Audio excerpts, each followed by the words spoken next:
is up, you horror nerds? It's me, your host once again, Jeremiah Duncan. Welcome back to the channel.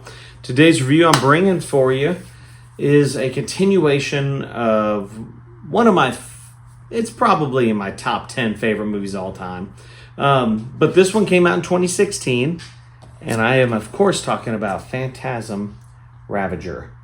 So it's not rated, runs for an hour and 25, and gosh, the freaking the ball that flies around in Phantasm movies, I love it.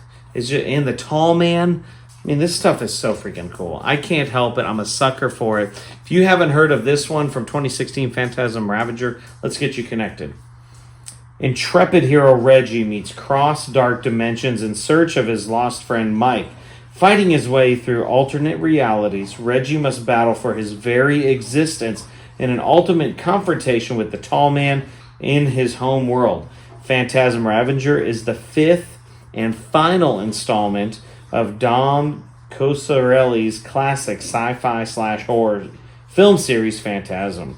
A. Michael Baldwin, Bill Thornberry, and Kat Lester. Horror icon Angus Scrimm is back one final time as the terrifying tall man in director David Hartman's apocalyptic thriller.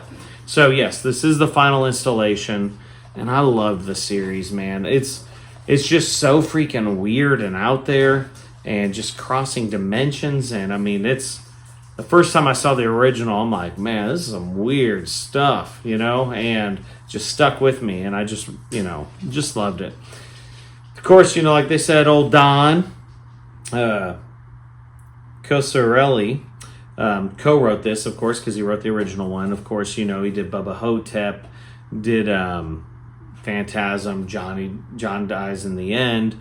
It does feature A. Michael Baldwin, who of course was from the original one, as well as Reggie Bannister.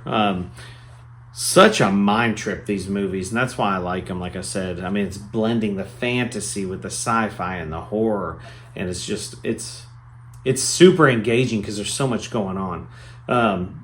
Of course, this is the last film that the tall man, Angus Scrimm, was actually ever in, so rest in power, my friend. This story, I will say, though, is kind of all over the place. The scenes that are like futuristic are a little kind of like cheesy a little bit. But, I mean, I still enjoyed it because that's kind of what you expect from these Phantasm films.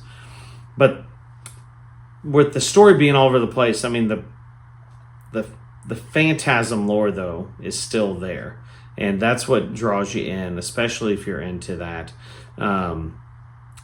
It's just such a fun film.